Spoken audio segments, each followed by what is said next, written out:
Welcome to Wisdom for the Present, where we take ancient truth and bring it into clear, modern understanding. This episode uses AI-generated narration based on human researched and written material. It's great to be here. Yeah, I'm really excited about this one. So I want you to imagine a nation that is just experiencing like its absolute greatest economic boom in a century. Okay, setting the stage. Right. So military spending is up. The borders are totally secure. The trade routes are just overflowing with luxury goods. And unemployment is virtually non-existent. That's pretty good, actually. Exactly. I mean, by every single modern metric you could possibly look at, it's a golden age. You would think the societal diagnosis would be a perfectly clean bill of health. Right. But then out of nowhere, this lone whistleblower steps out of the crowd, points at this gleaming, prosperous machine, and basically says, this entire country is a rotting, diseased corpse. Yeah, which is quite the buzzkill. Totally. And today, we are undertaking a massive deep dive into a text that does exactly that. We're looking at a text that diagnoses a society that looks perfectly healthy on the surface, but is totally morally bankrupt underneath. We are indeed. We are stepping into the first 35 chapters of the book of Isaiah. And I have to say, we are looking at a really brilliant, incredibly complex, and just deeply challenging ancient document today. Oh, absolutely. And just to lay out our sources for this deep dive, we are drawing from the WebView translation of the text, but we're also relying really heavily on the historical and, the theological frameworks provided by two classic commentators, Albert Barnes and Matthew Henry. Yeah, their insights are invaluable here.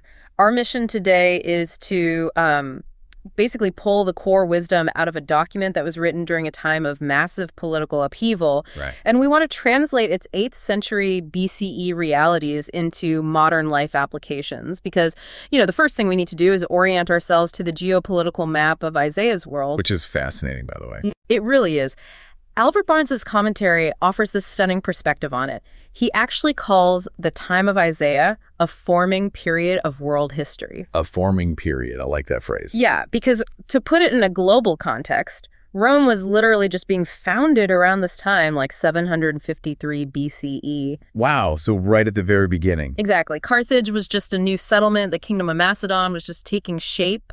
I was reading through Barnes' notes on the Assyrian Empire during this exact window, and it is, it's just staggering. Oh, they were terrifying. Yeah. I mean, Assyria wasn't just like a neighboring country. It was this dominant, technologically advanced superpower. Yeah. They were fundamentally shifting how war was even waged. Right. They were innovating brutality, essentially. Totally. They introduced standing armies, siege engines, psychological warfare. And right in the shadow of this rising juggernaut is the southern kingdom of Judah, specifically the capital city of Jerusalem, which is where Isaiah is operating. And that shadow is crucial, right? Because it really informs the deep anxiety that's just running underneath the entire text. But before the Assyrian threat fully reaches their doorstep, Judah is actually enjoying this remarkable period of peace and wealth. Which is the crazy part. Yeah, particularly under the reign of King Uzziah and his successor, Jotham. Mm-hmm. I mean, Uzziah had modernized the military. He built these fortified towers. He controlled vital trade routes leading down to the Red Sea. So they were rich. Very rich. They had silver, gold, horses, and a totally booming agricultural sector. Which, I mean, that makes the opening of Isaiah's book so utterly jarring. Because he doesn't open with congratulations. He doesn't say, hey, great job on the GDP. Not at all. He opens with this cosmic courtroom scene. The very first chapter, he calls the heavens and the earth to the witness stand to act as a jury against Judah. It's incredibly dramatic. It is. And he diagnoses the nation as this failing body. He writes, let me quote the translation here. He says, the whole head is sick and the whole heart faint. From the sole of the foot even to the head, there is no soundness in it, but wounds, welts, and open sores. Yeah, he's describing a total systemic failure, and the text just refuses to let the reader hide behind the illusion of their booming economy. It's like he's ripping off the Band-Aid. Exactly. And Isaiah uses this brilliant agricultural metaphor in chapter 5 to explain the depth of this failure. It's often called the Song of the Vineyard. Oh, this part is so good. Yeah, so he portrays God as this incredibly diligent vine dresser who selects a fruitful hill, right? He meticulously clears out all the stones. He plants the absolute choicest vines. He even builds a watchtower for protection and hews out a wine press. Which, from an agricultural standpoint in the ancient Levant, that represents maximum investment. He has controlled every single possible variable for success. Right. He even asks a rhetorical question in the text. He says, "What more could have been done to my vineyard that I have not done in it?" Meaning, I gave you everything. Everything. So the expectation is obviously a harvest of sweet, highly valuable grapes. But when the time comes, it yields what the translation calls wild grapes. Wild grapes. And the Hebrew word used there is really specific, isn't it? Yeah, it conveys the idea of something stinking, sour, or putrid. It's a bitter, completely useless crop. So I was looking into Matthew Henry's notes on what these wild grapes actually represent in the society of Judah. And I honestly expected Isaiah to be railing against them for, worshiping foreign gods or abandoning their temples. That's usually what we think of with ancient prophets. Right. But the core of the critique is entirely economic and social. The wild grapes are systemic injustices. Isaiah specifically targets the hoarding of wealth and real estate. Yeah, the real estate monopoly angle is fascinating. It's so modern. He says, "Woe to those who join house to house, who lay field to field, until there is no room, and you are made to dwell alone in the middle of the land." He is literally describing the ancient equivalent of aggressive corporate monopoly. The wealthy elite in Judah were exploiting the legal system to buy up all these ancestral farmlands. And by doing that, they were effectively destroying the agrarian middle class. Just wiping them out. Yeah, and creating a society of wealthy landowners and desperate landless tenants. They were artificially inflating property values and pushing the vulnerable to the absolute margins. And he also goes after the legal and political leadership, too. He calls them companions of thieves, which is such a harsh insult for a judge. It is. He claims they love bribes, they chase after rewards, and that they completely ignore the cause of the fatherless and the widows. I mean, they are acquitting the guilty for a payoff and denying justice to the innocent. They are, in his famous words, calling evil good and good evil. And, the text plays so brilliantly on the Hebrew language here. In chapter 5, the vine dresser says he looked for justice. And the Hebrew word there is mishpat, but instead he saw bloodshed, which is mispah. Mishpat and mispah. Wow, they sound exactly the same. Right, it's a pun. He looked for righteousness, tzedakah, but heard a cry of distress, seka. Tzedakah and siaka. That is amazing. Yeah, the words sound almost identical. Isaiah is showing how the society was producing something that looked like prosperity and order on the surface, but was actually built on the brutalization of the poor. And if we pull this into a modern context, the relevance is just immediate. You can have an organization or a multinational corporation that posts record-breaking quarterly earnings. The stock price is soaring, the CEO is on the cover of magazines, the dividends are massive. Outwardly, they're crushing it. Right. The outward prosperity is unquestionable. But internally, those profits are being achieved through highly toxic workplace practices. Maybe the company's exploiting vulnerable overseas workers, or they're actively suppressing safety regulations, or ruthlessly crushing competition through underhanded legal loopholes. Yeah, the balance sheet looks phenomenal. The system is wealthy, but the soul of the organization is sick. It was producing wild grapes. Exactly. And we find a powerful wisdom practice here, one we might call the wild grapes audit. I like that, the wild grapes audit. It demands a brutal level of honesty from us. The question is, where in your career or your personal life or your organization are you achieving the desired outward results like success, wealth, a pristine reputation, but through sour, putrid means? That's a really uncomfortable question. It's meant to be. Are you securing your promotion by exploiting the time and energy of those under you? Are you maintaining your lifestyle through ethical shortcuts? Because if the financial or social indicators of your life look great, but the people around you are left with wounds and bruises, you are actively participating in the exact sickness Isaiah was warning about. Precisely. And it's important to note, based on the sources, that this isn't just a blanket condemnation of being wealthy. It's an impartial critique of the mechanism of wealth extraction. It's about how it was acquired and who was crushed in the process. Right. We're not endorsing a specific modern political platform here, just reporting on the ethical challenge presented in the ancient text. But, it makes me wonder, if the leaders of Judah were openly exploiting widows, hoarding real estate, and running this corrupt legal system, you'd assume there would be a massive public outcry, or at least a collective sense of guilt. You would think so. But there wasn't. I mean, they slept perfectly well at night. And the commentaries point out that's because they had discovered the ultimate psychological cover-up. They weaponize their religious rituals. Yeah, the psychology of self-justification is one of the dominant themes in the first chapter, and it echoes heavily in chapters 10 and 29. It's everywhere. The people of Judah were doing everything technically right according to the ceremonial rulebook of the time.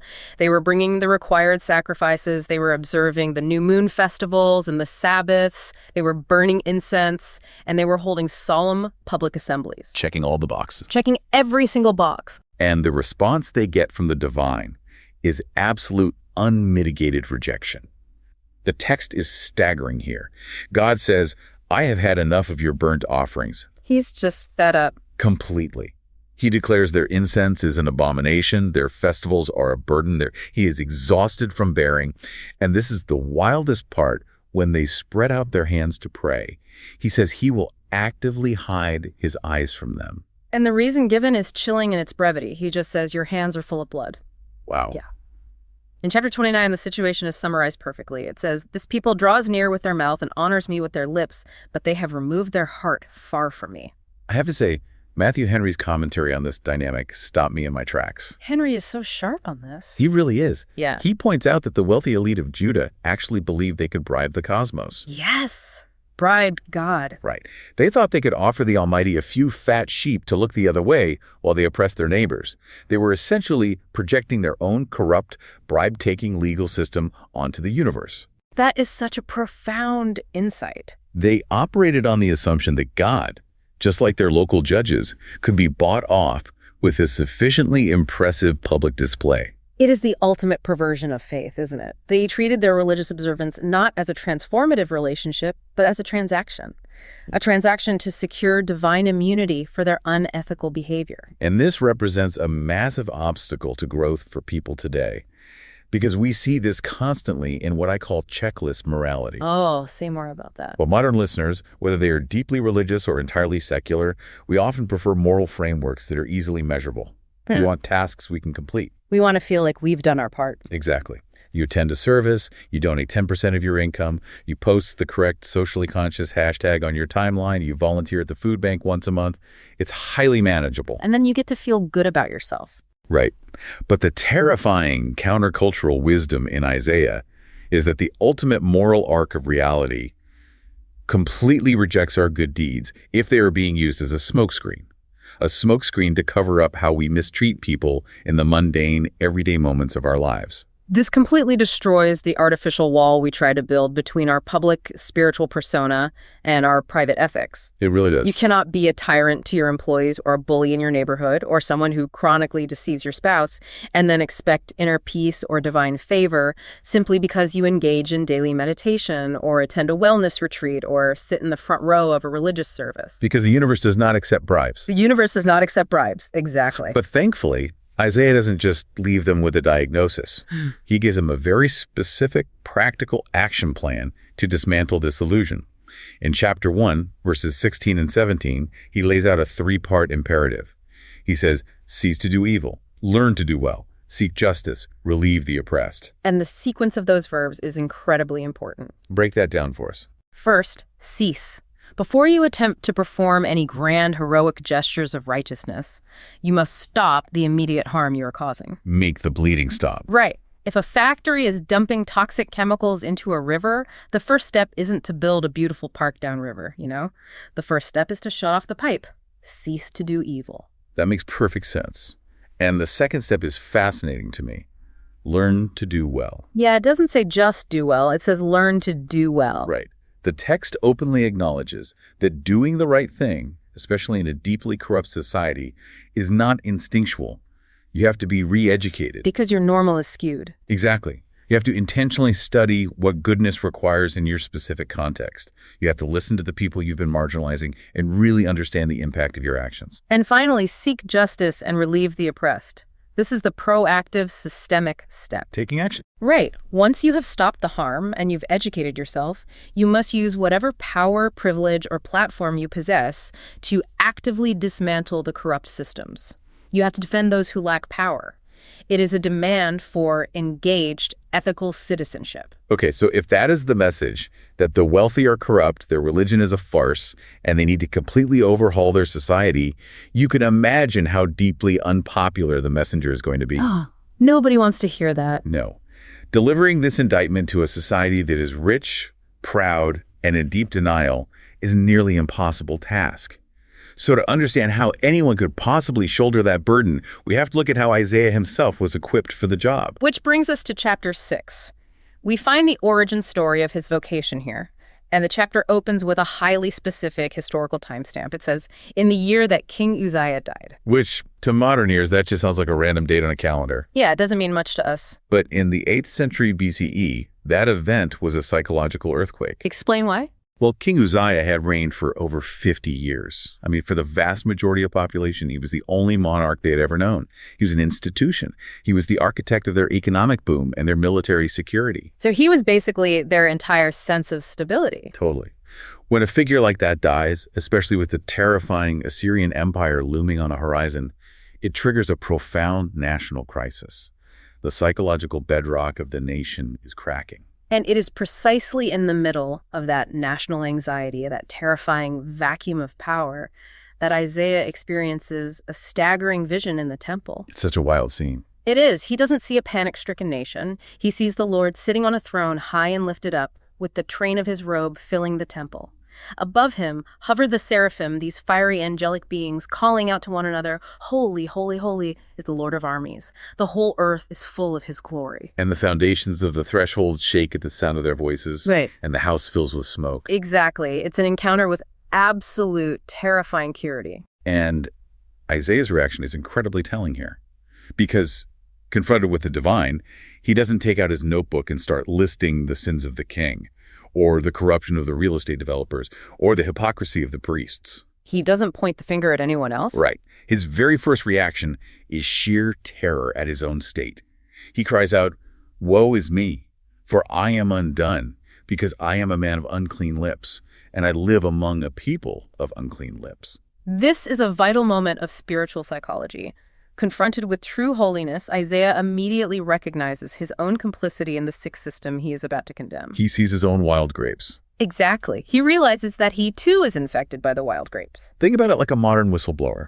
Imagine a mid-level executive who has always harbored suspicions about the accounting practices at their firm.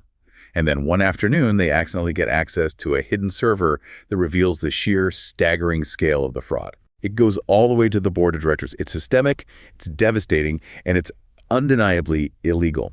But in that exact moment, as they are staring at the truth and realizing they need to blow the whistle, another realization hits them. Uh-oh. Right? They think, my annual bonus came from this stolen money. My promotion was based on these fabricated numbers.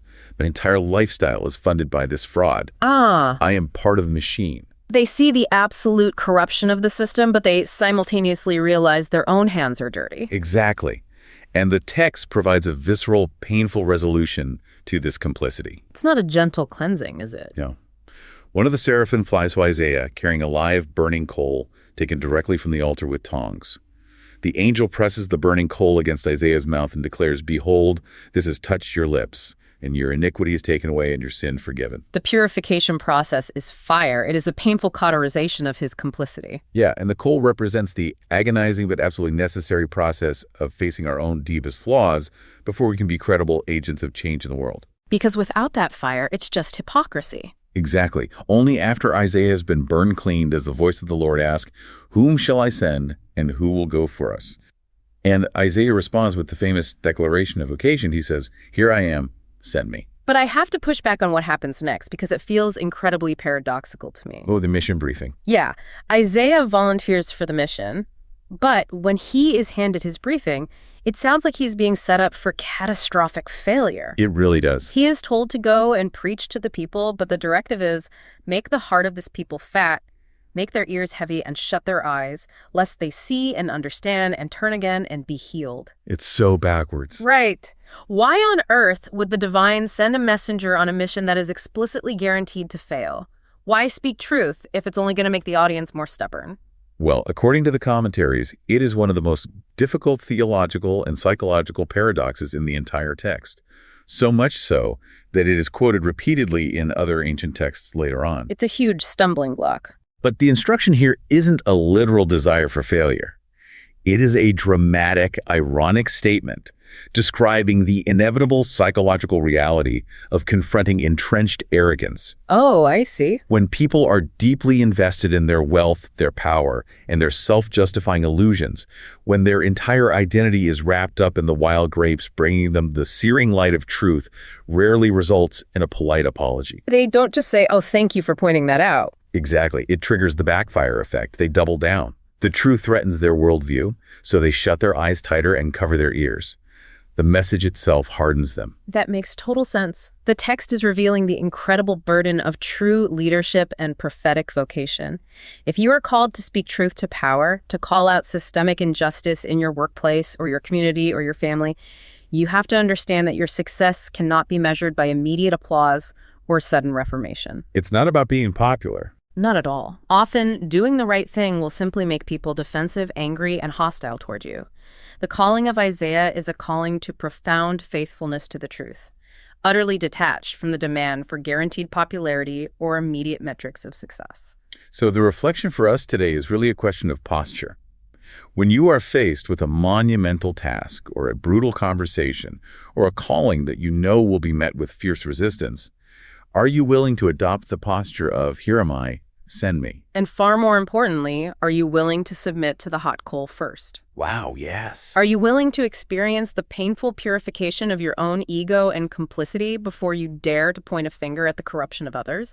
Because critique without the hot coal is just arrogance. Critique after the hot coal is genuine vocation. That is so well said. So armed with his mission, Isaiah steps out into a society that is rapidly unraveling. Because the long piece of Uzziah is gone. It's gone.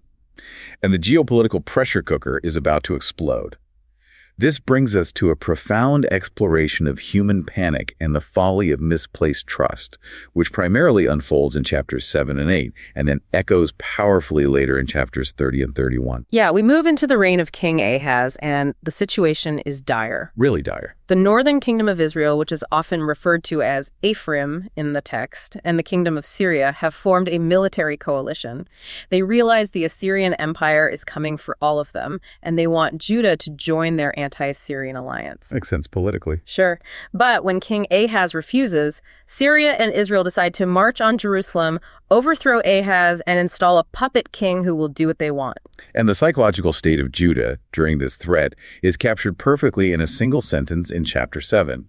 When the royal house hears that the armies are camped in the territory of Ephraim, the text says, his heart trembled and the heart of his people as the trees of the forest tremble with the wind. What an image, trembling like trees in the wind. It is pure, unadulterated terror.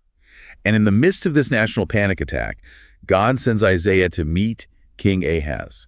They meet at the end of the aqueduct of the upper pool, and Isaiah delivers a message that seems utterly disconnected from the military reality. What does he say? He tells Ahaz to be careful, keep calm, and not be afraid. Keep calm. There's an army marching on him. I know. And he calls the two invading kings two tales of smoking torches, essentially dismissing them as burnt-out husks who are all smoke and no actual fire. And to anchor Ahaz in this reality, God offers him a sign, any sign he wants, from the deepest depths to the highest heights. Just ask for it. Right. But Ahaz puts on this mask of false piety and says, I will not ask, neither will I tempt the Lord. Which is such a cop-out. It's totally a smokescreen. Ahaz has already made up his mind. He doesn't want the invisible security of faith. He wants heavy metal geopolitical security. But Isaiah gives him the sign anyway. He does. He gives the famous prophecy that a young woman will conceive and bear a son, and his name will be Emmanuel, which translates to God with us. The promise is that divine presence is the only true security.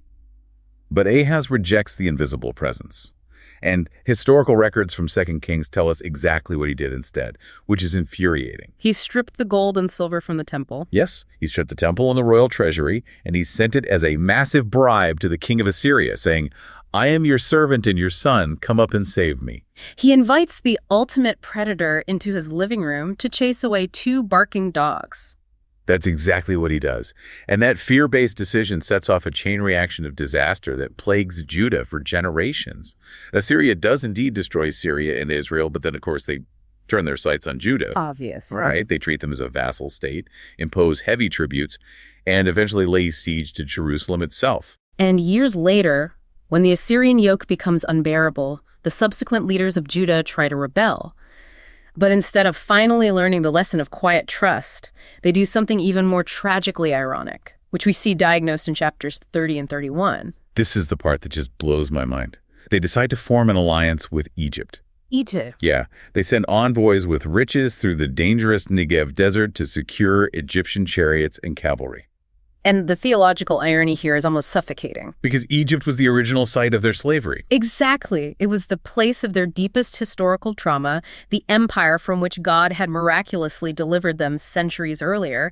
Yet, in their sheer blind terror of Assyria, they run sprinting back into the arms of their former abusers. And the text explicitly says why.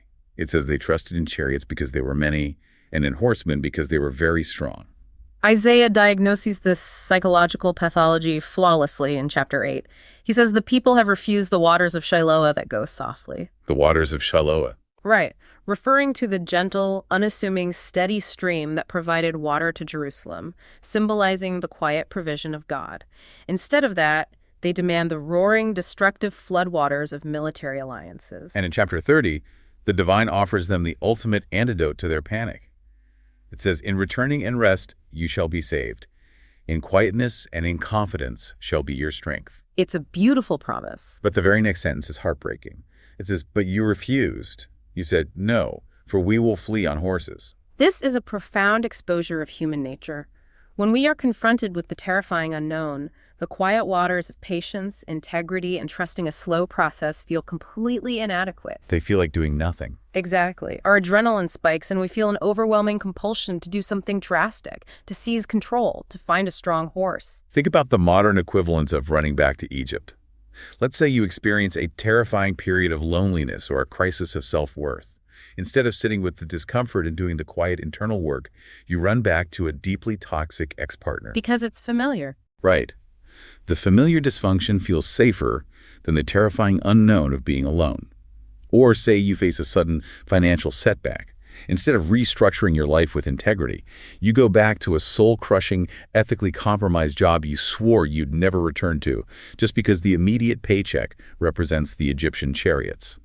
We rely on the war horses of modern life. Relentless, exhausting hustle, manipulating our networks, compromising our core values for a quick win, because waiting in quietness and confidence makes us feel entirely too vulnerable. And the wisdom of Isaiah flies directly in the face of our modern, hyperactive, control-obsessed culture.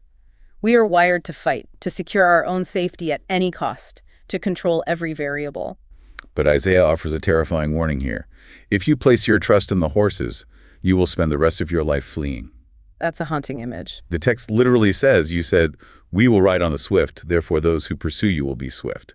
The anxiety-driven mechanisms you use to protect yourself will become the very forces that hunt you down and exhaust you. So to combat this, we have to implement what we call the quietness test. The quietness test. I love this. The next time you are hit with a sudden crisis, maybe an infuriating email from a colleague, or a sudden conflict with a family member, or a terrifying shift in your career, your biological instinct will be to scramble the jets. You're going to want to hit back immediately. You will want to make a frantic, fear-based decision. You will want to go down to Egypt. But the practice here is active, chosen restraint. How do you do that practically? Before you hit send on that email, before you accept that toxic offer, force yourself to take 24 hours of quietness and rest. Evaluate your proposed solution. Are you trusting in chariots? Does your solution require manipulation, brute force, or the compromising of your integrity? The quietness test forces you to sit with your vulnerability and trust that the soft waters of Shiloh are ultimately stronger than the roaring flood. Yes, and Isaiah provides an incredible cosmic perspective on why trusting in those massive, intimidating forces is always a mistake. Because he zooms out. Way out. From chapter 13 through chapter 24, the scope of the book zooms out drastically. We move from the local politics of Jerusalem to a sweeping global view of history. Isaiah delivers a series of profound judgments, often translated as burdens, against all the surrounding superpowers. Babylon, Moab, Damascus, Egypt, Tyre. And eventually the entire earth.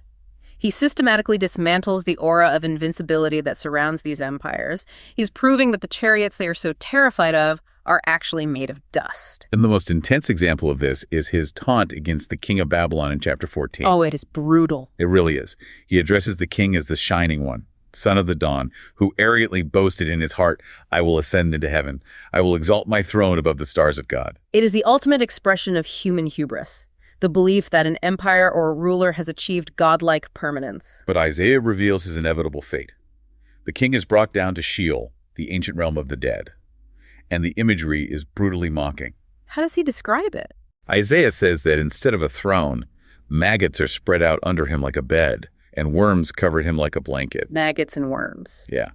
And the other dead kings in Sheol look at him in astonishment, asking, is this the man who made the earth tremble, who shook kingdoms? And then, as we move into chapter 24, the language shifts from historical geopolitics to apocalyptic devastation. He describes the earth being utterly emptied, laid waste, and turned upside down. He writes, the earth staggers like a drunken man and sways back and forth like a hammock. And the reason given is profound. It is not arbitrary anger, but because the inhabitants have violated the statutes and broken the everlasting covenant. The structural integrity of the world has been shattered by human corruption. Which culminates in the cosmic imagery of chapter 27, where the text declares that God will punish Leviathan, the fleeing serpent, the twisted serpent, and will slay the dragon that is in the sea. Now, I have to pause here, because for a modern listener trying to glean practical wisdom for their daily life, this section can feel incredibly alienating. We are reading about swords bathed in heaven, cities turned to burning pitch, blood-soaked soil, and cosmic sea dragons. It sounds like a dark fantasy novel. Exactly. How does someone living in the 21st century interact with this level of apocalyptic violence? It's a critical question, and it really requires us to read the ancient text with cultural discernment.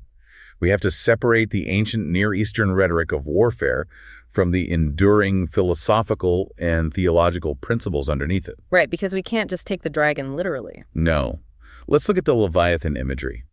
Throughout the ancient cultures of the region, like the Canaanites, the Babylonians, there was this pervasive mythology of a massive chaos monster, a multi-headed sea dragon. Like Tiamat or Lo-Ten. Exactly. And this dragon represented the untamable, destructive, and chaotic forces of the universe.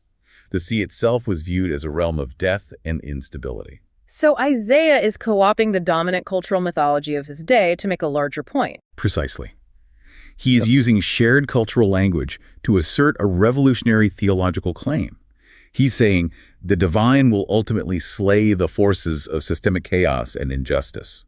It speaks to a deep, universal human longing one we still feel today for the ultimate defeat of systemic evil. So the destruction described in these chapters isn't a portrait of an unhinged, angry deity. It is the necessary, inevitable dismantling of systems built on arrogance and cruelty. Yes, the enduring wisdom here is the absolute impermanence of corrupt power. No empire, no Fortune 500 company, no political dynasty, no supposedly too big to fail financial institution is invincible. They all fall eventually. When a system is built on the crushing of the vulnerable, on pride, and on the hoarding of wild grapes, it inherently possesses the seeds of its own destruction. It has a structural expiration date. The judgments in Isaiah are a sobering reminder of the limits of human power. Which leads us to a vital reflection on where we anchor our own lives. We have to audit our foundations. Audit our foundation. What are the structures you are putting your ultimate hope in? Maybe you have tied your entire sense of security to a specific political party, believing they are the only ones who can save the world. Which happens a lot. Or maybe your identity is entirely wrapped up in the corporation you work for, or the economic system that benefits you, or even your own carefully curated personal brand. And Isaiah demands that you recognize their fragility. If you build your life, your identity, and your ultimate security on the arrogance of Babylon, you're going to end up in the dust with the maggots and the worms. You have to anchor yourself to something deeper, to what the text calls the everlasting rock. And the most beautiful aspect of Isaiah's vision is that this deconstruction of arrogance, the terrifying collapse of corrupt systems, is not the final word. It's not just doom and gloom. Not at all. It is simply the clearing of the ground for the most enduring, luminous vision of restoration in the ancient world. Throughout these 35 chapters, interspersed right in the middle of the heavy judgments, are these brilliant bursts of light. We see them in chapters 2, 11, 25, and culminating in chapter 35. The text pivots from diagnosing the sickness to painting a breathtaking portrait of the cure. In chapter 2, there is the famous vision of all nations flowing to the mountain of the Lord. Instead of learning the tactics of the Assyrian siege engines, the text says the nations will beat their swords into plowshares and their spears into pruning hooks. Nation shall not lift up sword against nation, neither shall they learn war anymore. In chapter 11, we are given the vision of the shoot of Jesse, a righteous, wisdom-filled ruler under whose reign the very laws of nature and predation are reversed. The wolf will live with the lamb, and the leopard will lie down with the young goat, and the little child will lead them. The nursing child will play near a cobra's hole. The impulse to hurt and destroy is completely eradicated from the holy mountain. In chapter 25, the apocalyptic destruction of the earth is replaced by a global feast, a banquet of choice wines and rich foods for all peoples, where the divine will definitively swallow up death forever and wipe away tears from off all faces. And finally, in chapter 35, the parched desert itself rejoices and blossoms like a rose. The eyes of the blind are opened, the ears of the deaf unstopped. And through this transformed landscape runs a road called the Holy Way, where the rancid return with everlasting joy and sorrow and sighing flee away. For a modern audience, it is vital to understand that this is not merely an escapist fantasy designed to numb the pain of living under the Assyrian threat. Right. It's not just a distraction. It is a profound moral blueprint. It is the ultimate metric for what humanity should be striving toward.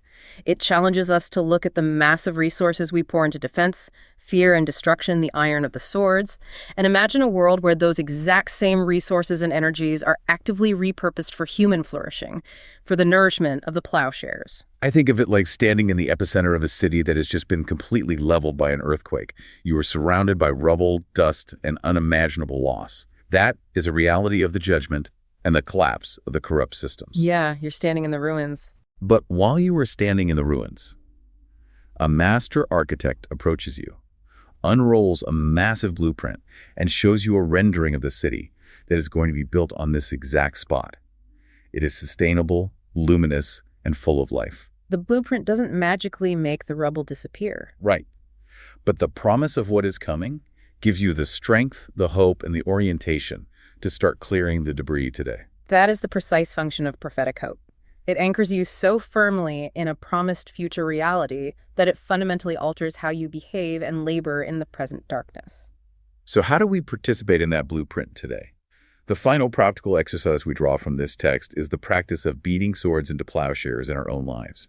We want you to identify one weapon you currently wield.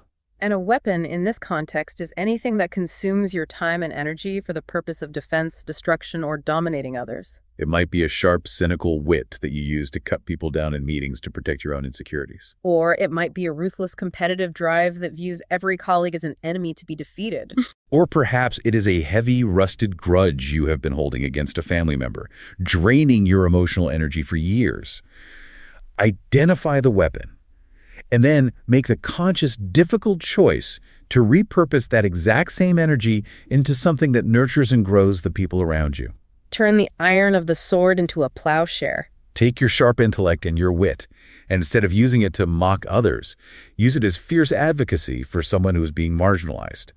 Take that relentless competitive energy and pour it into driving a community project forward. Take the massive emotional energy you spend nursing that grudge, release it, and redirect it into mentoring someone younger. You aren't losing your strength. You are converting it from a mechanism of death into an engine of life.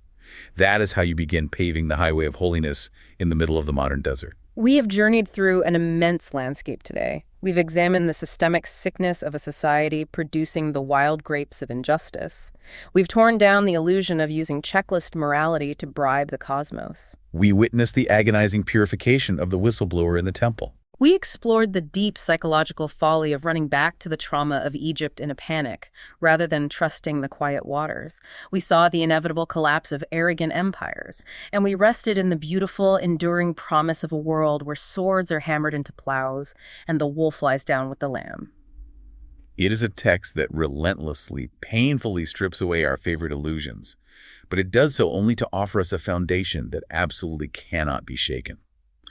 I want to leave you with a final thought to carry with you this week. Look at the immense arc of human behavior we just traced. What if the wild grapes of our lives, the success we frantically chase while sacrificing our souls and our relationships, what if our panic-stricken trips to Egypt for safety and our exhausting performative displays of righteousness are all just tragically misdirected human energy?